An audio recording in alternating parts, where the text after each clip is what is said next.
سورہ کوثر. سورہ کوثر کا تعارف. مقام نزول. علامہ علی بن محمد خازن رحمت اللہ تعالی علیہ فرماتے ہیں سورہ کوثر جمہور مفسرین کے نزدیک مکیہ ہے اور بعض مفسرین کے نزدیک مدنیہ ہے. آیات، کلمات اور حروف کی تعداد. اس صورت میں 1 رکوع، 3 آیتیں، 10 کلمے اور 42 حروف ہیں.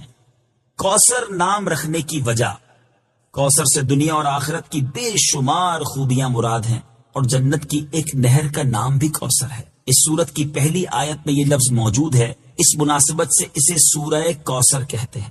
سورہ کوثر کے مضامین.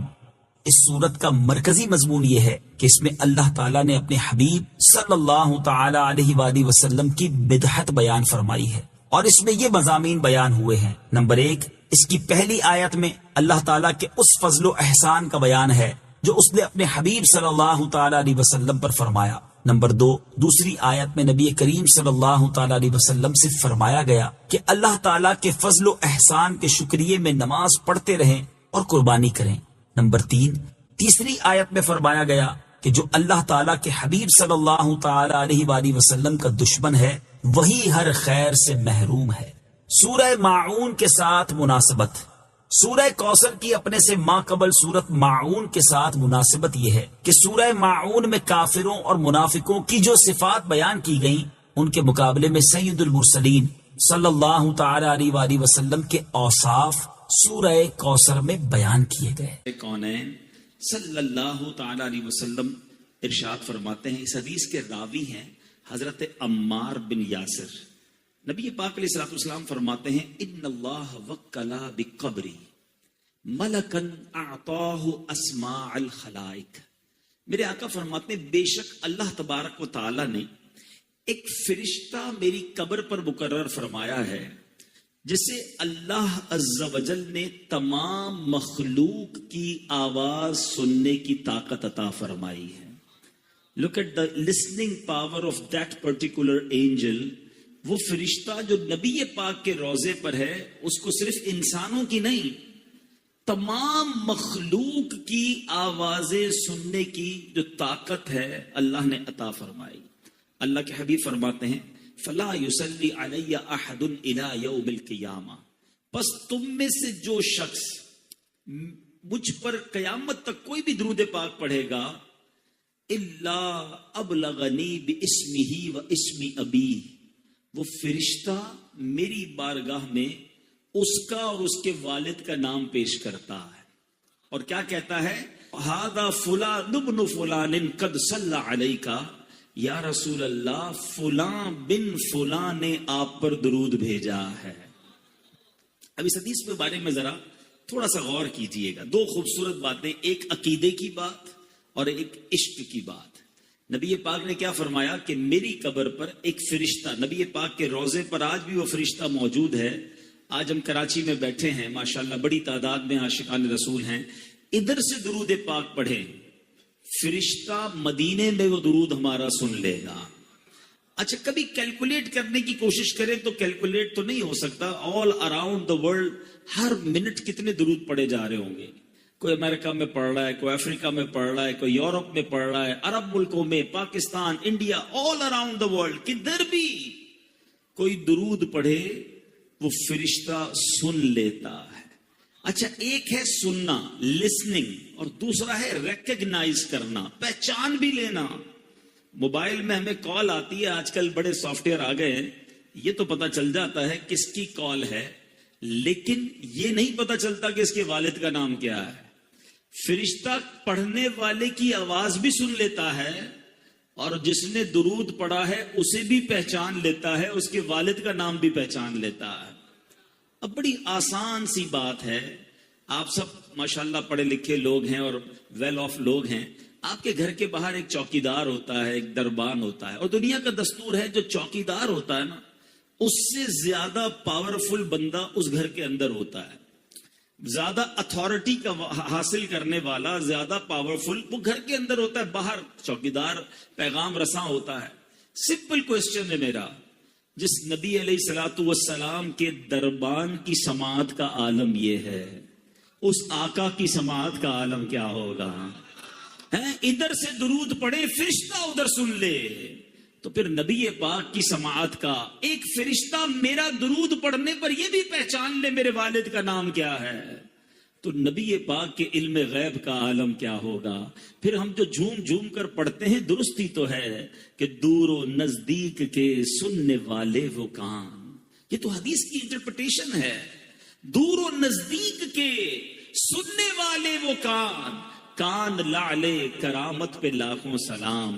اللہ نے نبی پاک کو کیسے کیسے کمالات سے نوازا، یہ بات تو ایک کلیریفیکیشن، ایک مسکنسیپشن بعض اوقات ہوتا ہے عقیدے کے حوالے سے ہو گیا۔ اب عشق والی بات، فرشتہ کیا کہتا ہے؟ یا رسول اللہ فلاں بن فلاں نے آپ پر درود بھیجا ہے۔ دنیا میں جس کی ہم بڑی رسپیکٹ کرتے ہوں، بڑی محبت کرتے ہوں، جس کے بارے میں ہمارے دل میں بڑی عزت ہو، اور ہمیں کوئی آ کر بتائے کہ یار آپ کی ادھر بات ہو رہی تھی، فار ایگزامپل آپ، ہر کوئی اپنے پیر سے بڑی محبت کرتا ہے، آپ کو کوئی کہے یار آپ کے پیر و مرشد کے پاس آپ کا ذکر ہو رہا تھا، آپ کہیں گے اچھا واقعی میری بات ہو رہی تھی؟ ہاں آپ کی بات ہو رہی تھی۔ اچھا بتاؤ تو صحیح کیا بات ہو رہی تھی؟ بندہ ریپیٹ کرتا ہے، اچھا کس حوالے سے بات ہوئی؟ واقعی میرا نام لیا گیا تھا ادھر۔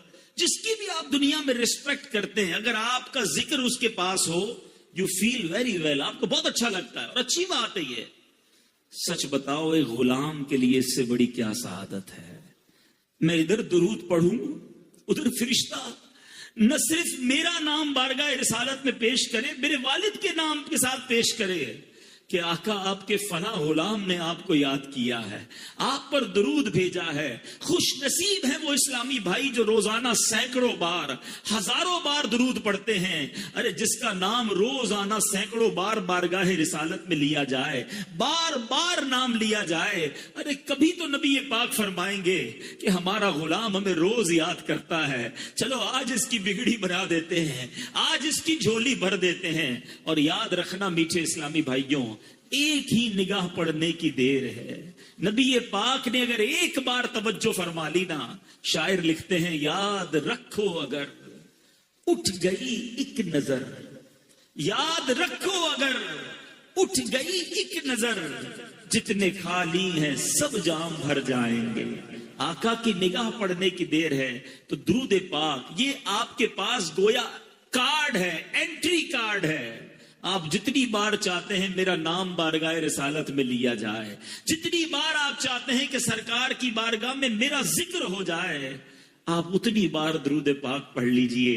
فرشتہ آپ کا نام، آپ کے والد کا نام آپ کے آقا علیہ الصلوۃ والسلام کی بارگاہ میں پیش کرے گا۔ آئیے میں بھی نیت کروں اور آپ بھی نیت کریں، انشاءاللہ روزانہ کثرت کے ساتھ درود پاک پڑھیں گے۔ ایک بار محبت کے ساتھ درود پاک، صلو علی الحبیب صلی اللہ تعالی علی محمد صلی اللہ علیہ وسلم۔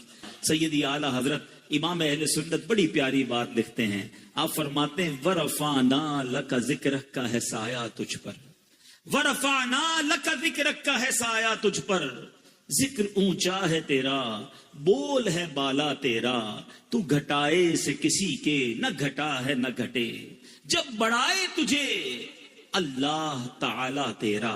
تو اے میرے میٹھے اسلامی بھائیوں، نبی پاک کا چرچا سنتے چلے آ رہے ہیں، اور پیارے آقا کے واقعات جب بھی سنتے ہیں ہمارا ایمان تازہ بھی ہوتا ہے، ایمان بوسٹ بھی ہوتا ہے۔ مثال کے طور پہ اگر آج میں پیارے آقا کے معجزات کی بات کروں، اسپیشلٹیز کی بات کروں، نبی پاک کے کمالات کی بات کروں، تو جتنی بار بات کرے اتنی بار ایمان تازہ ہوتا ہے۔ اللہ نے کیسی اتھارٹی عطا کی۔ آج دنیا میں بات کی جاتی ہے کہ اس بندے کا بڑا کنٹرول ہے، بڑی اتھارٹی ہے۔ کسی کے پاس ایک شہر کی اتھارٹی ہوتی ہے، شہر کا گورنر ہو، اس کے پاس شہر میں بڑے اختیارات ہوتے ہیں، وزیر اعلیٰ ہو، صوبے میں بڑے اختیار ہوتے ہیں، صدر یا وزیر اعظم ہو، ملک میں کنٹرول ہوتا ہے۔ دنیا کے کسی ایک ملک کے وزیر اعظم کے بارے میں یا صدر کے بارے میں کہا جاتا ہے کہ اس کا آرڈر ساری دنیا میں یا آدھی دنیا میں چلتا ہے۔ ٹھیک ہے جناب، دنیا میں ایسے لوگ آئے ہیں، تھوڑے دنوں کی حکومت ہوتی ہے، کچھ عرصے تک حکومت اور تسلط اور اتھارٹی ضرور ہوتی ہے، مگر کائنات میں کبھی ایسا کوئی نہ آیا کہ جو زمین پر کھڑے ہو کر چاند کو اشارہ کرے تو چاند دو ٹکڑے ہو جائے۔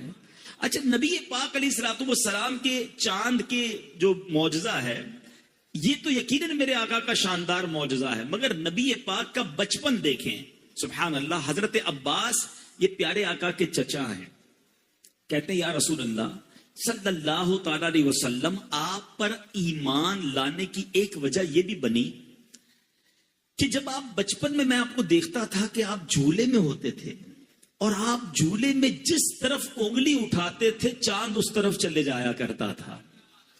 اچھا بڑی امپورٹنٹ بات اور بڑی دلچسپ بات، مثال کے طور پہ بزرگ بیٹھے ہیں، ہمیں بھی کبھی کبھی ہمارے انکل ملتے ہیں، کوئی بڑے بزرگ ملتے تو وہ کہتے ہیں تم بچپن میں یہ بھی کرتے تھے، بچپن میں یہ شرارت بھی کرتے تھے. ہم شرمندہ ہو رہے ہوتے ہیں، کہتے ہیں ہو سکتا ہے کی ہوگی، ابھی تو یاد نہیں بچپن میں کیا کیا کیا ہے.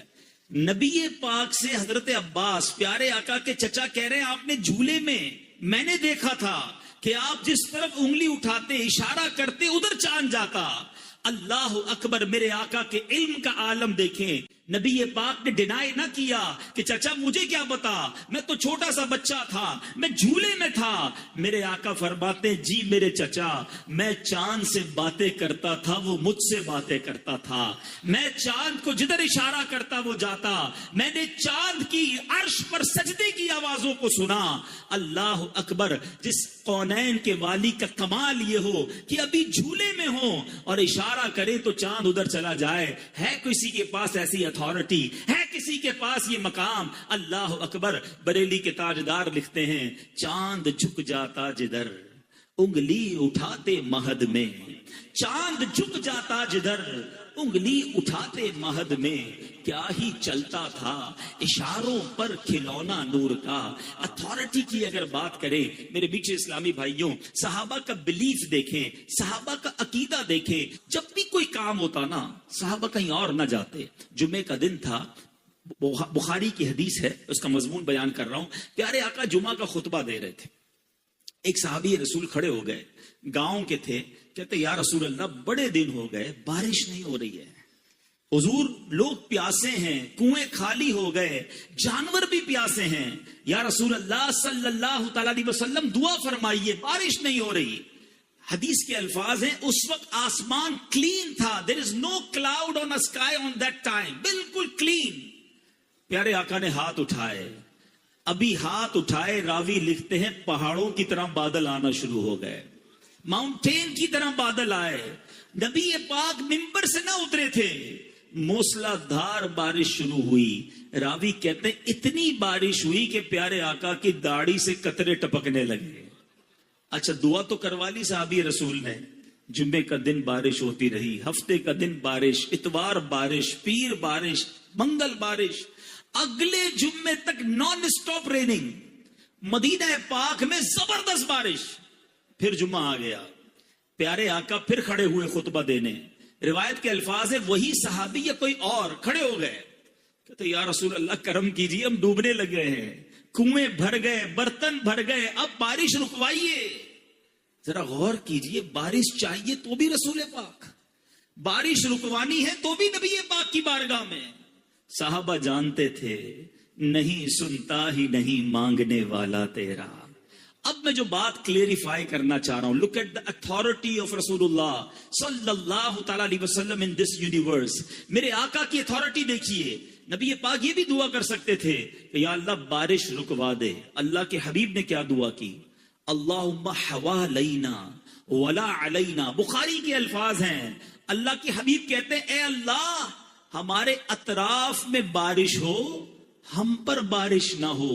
اور حدیث کے الفاظ ہیں میرے آقا جدھر جدھر انگلی اٹھا رہے تھے، اشارہ کر رہے تھے، بادل ہٹتا گیا، بادل کٹتا گیا، مدینہ پیالے کی مانند ہو گیا، مدینہ منورہ کے اوپر اسکائی کلیئر اور آس پاس بارش برس رہی ہے. اللہ اکبر. یہ اتھارٹی کس کے پاس ہے کہ وہ اشارہ کرے تو بادل ہٹ جائیں، وہ اشارہ کرے تو چاند دو ٹکڑے ہو جائیں. اے میرے بیٹے اسلامی بھائیوں، اللہ کے حبیب علیہ الصلوۃ والسلام کو رب نے ان کمالات سے نوازا. نبی پاک کا کمال بیان ہو رہا ہے، مگر آج جو میرا موضوع ہے وہ کچھ اور ہے کہ معجزات مصطفیٰ ہم سنتے ضرور ہیں مگر ہم نے دیکھے نہیں. We are not witness. صحابہ کرام نے یہ سب ہوتے دیکھا. صحابہ کرام نے سورج پلٹتے دیکھا، چاند دو ٹکڑے ہوتے دیکھا، نبی پاک کی انگلیوں سے فوارے جاری ہوتے دیکھا، صحابہ کرام نے لکڑیوں کو میرے آقا نے ہاتھ لگایا تو تلوار بنتے دیکھا، نبی پاک نے حضرت ابو قتادہ کی آنکھ واپس لگائی، وہ آنکھ پہلے سے زیادہ انہوں نے روشن ہوتے دیکھا۔ 313 صحابہ بدر کے میدان میں دیکھ رہے ہیں کہ آقا دعا فرماتے ہیں تو آسمان سے فرشتوں کی فوج مدد کے لیے آ رہی ہے، ان سب نے یہ معجزات دیکھے۔ ہم تو 1400 سال بعد آئے ہیں، ہم تو سن ہی رہے ہیں، ہم سن کے خوش ہو رہے ہیں، ایمان تازہ کر رہے ہیں، مگر کیا آپ کو معلوم ہے کہ ان تمام میراکلز میں، ان تمام معجزات میں سب سے بڑا معجزہ کون سا ہے؟ وہ معجزہ آج ہمارے درمیان موجود ہے، ہم آج اسے دیکھ سکتے ہیں، باقی معجزات نہیں دیکھے ہم نے، مگر یہ معجزہ وہ ہے جو ہمارے پاس ہے، ہم اسے دیکھ بھی سکتے ہیں اور اس کی برکتیں بھی لوٹ سکتے ہیں۔ تمام معجزات میں سب سے بڑا معجزہ جس کو اعظم المعجزات کہا گیا وہ قرآن مجید فرقان حمید ہے۔ میرے بیچے اسلامی بھائیوں، قرآن آج ہمارے درمیان ہے، مگر ہم کتنا قرآن پڑھتے ہیں، ہم کتنا قرآن سے برکتیں حاصل کر سکتے ہیں؟ حدیث پاک کا مضمون ہے وہ دل ویران ہے جس میں کچھ قرآن نہیں ہے۔ ذرا غور کیجئے نا، ہم کتنا قرآن پڑھتے ہیں۔ ہم میں سے بہت سارے اسلامی بھائی اس بات کا شکوہ کرتے ہیں کہ گھر سے بیماری دور نہیں ہوتی ہے، گھر میں رحمت نظر نہیں آتی ہے، پرابلمز جان نہیں چھوڑ رہی۔ یاد رکھیے، جدھر قرآن پڑھا جاتا ہے ادھر رحمتوں کا نزول ہوتا ہے، بلکہ ادھر فرشتوں کا نزول ہوتا ہے۔ حضرت اسید بن حفیر رضی اللہ عنہ کے بارے میں آتا ہے، ایک بار آپ سورہ بقرہ کی تلاوت اپنے گھر میں کر رہے تھے، آپ کے گھر کے باہر آپ کا بچہ چھوٹا سا وہ بھی بیٹھا تھا اور ایک گھوڑا بندھا ہوا تھا، وہ گھوڑا اچھلنے لگا۔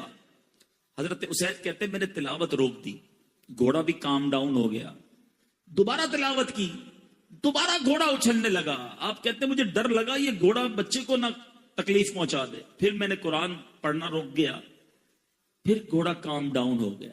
تھرڈ ٹائم کہتے ہیں میں نے تلاوت کی، پھر گھوڑا اچھلنے لگا۔ میں نے سوچا بچے کو اٹھا لیتا ہوں، باہر صحن میں جب بچے کو اٹھانے آیا، حضرت اسید کہتے ہیں میں نے آسمان کی طرف دیکھا، آسمان پر جیسے ابھی آپ کو فانوس نظر آ رہے ہیں، کہتے ہیں عجیب و غریب کمکمے فانوس تھے، لیمپس تھی، میں حیران ہو گیا، پورا آسمان بھرا ہوا تھا۔ میں بچے کو لے کر اندر آ گیا، صبح نبی پاک کے دربار میں گیا، آقا سے عرض کیا آقا رات بڑا عجیب معاملہ ہوا، میں تلاوت کر رہا تھا، باہر نکلا تو بڑا عجیب سما تھا آسمان پر، اللہ اکبر۔ سنیے نبی پاک نے کیا فرمایا، آقا فرماتے جس کا مضمون ہے اے اسید وہ فرشتے تھے جو تمہاری تلاوت سن کر زمین پر آ رہے تھے، اگر تم تلاوت جاری رکھتے تو صبح سارے شہر والے فرشتوں کی زیارت کر لیتے۔ یعنی تلاوت قرآن فرشتوں کا نزول کا سبب ہے، ڈائریکٹلی اللہ کا پیغام ہے، یا ایھا الذین آمنو، اے ایمان والو کہہ کر۔ کیا ہم وہ 88 آیات پڑھ چکے؟ اللہ نے ایمان والو، ہم ایمان والے ہیں نا، ہم سے بات کی ہے، ہمارے پاس ٹائم نہیں ہے۔ آج امریکہ میں کیا ہو رہا ہے، یورپ میں کیا ہو رہا ہے، کس ملک کی کرنسی کس ریٹ پر ہے، کون سی ٹیم مقابلہ جیت گئی، کون سی ٹیم کا اسکور کیا رہا، سیاست میں ہم سے گھنٹوں بات کروا لو۔ میں آپ سب سے پوچھنا چاہتا ہوں، کیا اللہ نے 88 مقامات پر اپروکسیمیٹلی مجھ سے اور آپ سے بات کی ہے، وہ پڑھنے کی کوشش کی؟ 88 آیتوں میں کتنی دیر لگ جانی تھی، اس کی تفسیر پڑھنے میں کتنا وقت لگ جاتا، مگر وہ امپورٹنس ہی نہیں ہے ہماری لائف میں قرآن کی۔ آپ تورات شریف میں ذرا غور سے سنیے گا، تورات شریف میں اللہ تبارک و تعالیٰ کیا ارشاد فرماتا ہے، فرماتا اے بندے کیا تجھے مجھ سے حیا نہیں آتی؟ تو راستے میں چل رہا ہوتا ہے، تیرے پاس کسی بھائی کا خط آتا ہے تو تو راستے سے ہٹ کر بیٹھ کر اس کے ایک ایک حرف کو بغور پڑھتا ہے۔ آج واٹس ایپ آتا ہے، پہلے خط آتے تھے، آج آپ کو پراپر کوئی دوست کا پیغام آئے کتنا امپورٹنس دیتے ہیں۔ اللہ فرماتا ہے دوست کا خط آئے اس کا ایک ایک حرف بغور پڑھتا ہے۔ قرآن میری کتاب ہے، میں نے تیری طرف نازل کی ہے، دیکھ اس میں کتنی تفصیل ہے، میں نے کتنی بار تجھے اس میں سمجھایا ہے کہ تو اس کے طول و عرض میں غور کرے۔ مگر پھر بھی تو اس سے اعراض کرتا ہے, پھر بھی اس سے منہ موڑتا ہے. کیا میرا مرتبہ, جملہ سنیے گا, اللہ فرماتا ہے کیا میرا مرتبہ تیرے نزدیک تیرے بھائیوں سے بھی کم ہے؟ اے میرے بندے, تیرے پاس تیرا کوئی بھائی بیٹھتا ہے تو